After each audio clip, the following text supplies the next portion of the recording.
président de la Chambre de commerce Israël-France. Bonjour à vous, Daniel Rouache. Oui, bonjour. Bonjour, il fait un temps magnifique à Tel Aviv ce matin. Voilà, je vais vous le dire, pour bien démarrer. Merci, envoyez-nous du soleil. Daniel Rouache, avant de revenir sur la conférence qui s'est déroulée mercredi, quel poids représentent aujourd'hui les nouvelles technologies dans cette économie israélienne ?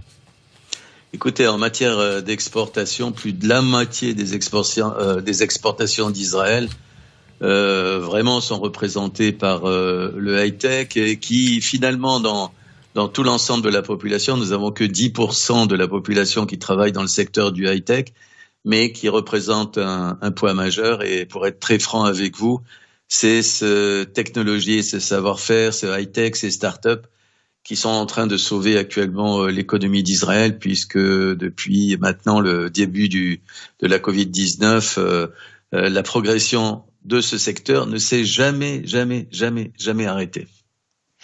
Comment vous expliquez, Daniel Rouache, que la diffusion et le transfert de ces nouvelles technologies soient des piliers aussi importants de l'écosystème israélien ? Qu'est-ce qui fait sa spécificité ? Alors la grande spécificité d'Israël, c'est quand vous avez une grande université technologique ou autre, vous prenez le Technion de Haïfa, l'Institut Weizmann, Ben Gurion University et autres, vous avez toujours à 2 pas de l'université, des travaux de recherche fondamentaux, vous avez toujours des parcs scientifiques, technologiques et des entreprises et des startups. Et le génie israélien, c'est vraiment un génie, c'est de faire en sorte que les professeurs et les créateurs de technologies puissent être en contact avec des bâtisseurs d'industrie. En Israël, ça n'a jamais été une honte qu'un grand professeur de l'Institut Weizmann puisse avoir à côté sa start-up. Il traverse le campus, 20 minutes après, il est de l'autre côté sur un parc scientifique. Et ça a l'air de rien, mais en fait, ce passage de l'un vers l'autre a été fondamental. Vous prenez en France la même situation, vous avez des chercheurs merveilleux, prenez les gens de l'INSERM et autres. En fait, ils ont toujours eu un énorme problème, c'est de l'invention, de la création, de la science vers l'industrie. Les Israéliens, c'est une caractéristique constante, c'est le dialogue permanent, c'est la création de contacts qui sont uniques entre les uns et les autres et surtout cette manière d'être des Israéliens que vous connaissez bien. Les Israéliens sont totalement d'un côté impulsifs, d'un autre côté balaganiste, ce mot qui signifie bien ce qu'est Israël, où tout va en dessus-dessous. Mais à la fin, il y a toujours des choses qui sortent, c'est l'innovation créative, c'est la rencontre de personnes qui sont pas censées se rencontrer, c'est ce qui fait la richesse d'Israël, mais vraiment une vraie richesse. Daniel Rouache, on va maintenant aborder, si vous le voulez bien, ce fameux Transtech, cette conférence internationale sur le transfert de technologie et la coopération qui réunit chaque année des sociétés, des startups et des experts ainsi que des spécialistes de l'innovation. Vous en êtes un des initiateurs. C'était sa 11e édition qui s'est déroulée mercredi dernier dans un contexte, comme vous l'avez rappelé, Daniel Rouache, particulier de cette pandémie de Covid. Qu'est-ce qu'il en est ressorti de cette réunion ? D'abord, ce qui en est ressorti, c'est que la Transtech a une volonté de présenter le meilleur plateau d'Israël au moment T, c'est-à-dire on replonge pas dans le passé, on se projette vers le futur. Transtech a toujours été très très bizarre, c'est quelque chose d'étonnant puisque on met des universitaires, des start-upistes, des banquiers ensemble qui ne se prennent pas la tête. Donc, ils ne sont pas là pour vanter leur recherche, leur entreprise ou autre. Ils sont là pour dialoguer. Et le pari de cette année, 11e édition, c'était de le faire sur le web. Et nous avons réussi parce que la plus grande réussite, c'est qui était à l'écoute de cette conférence qui a parlé du cybersécurité, de la fintech, qui est la finance et technologie. On a parlé de la santé, des relations entre Israël et la France. Et ce qui était vraiment très, très intéressant, c'est que nous avions beaucoup de non-israéliens, de non-juifs qui nous ont suivis. Donc on a la liste des à peu près, il y a eu 180 inscrits, 180 à 200 inscrits.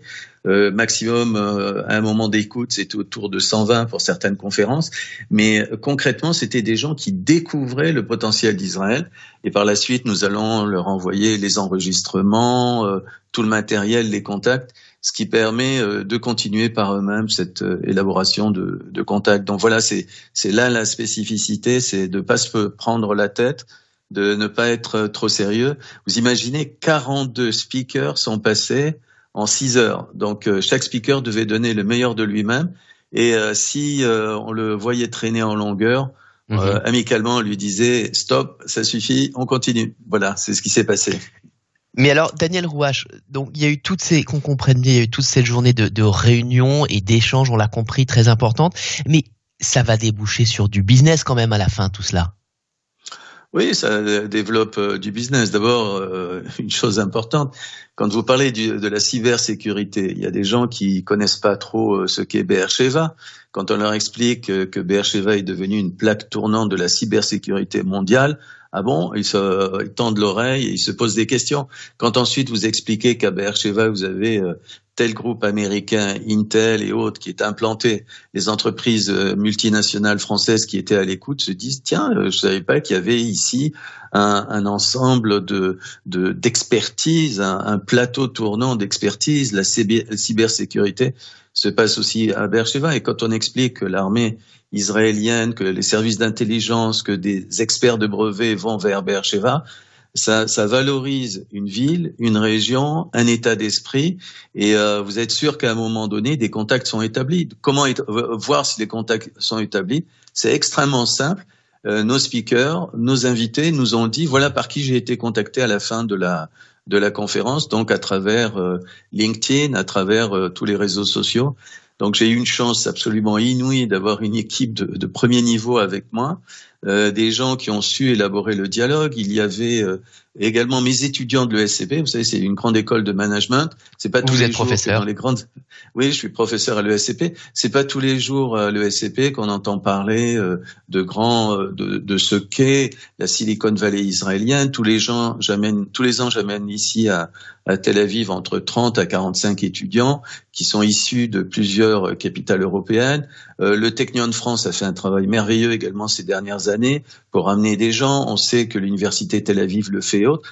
Si vous voulez, tout ce cœur, ce dispositif permet de montrer Israël tel qu'il est, pas tel qu'on le rêve. Lorsqu'on parle de la fintech, honnêtement, c'était la meilleure plateforme que nous ayons présentée.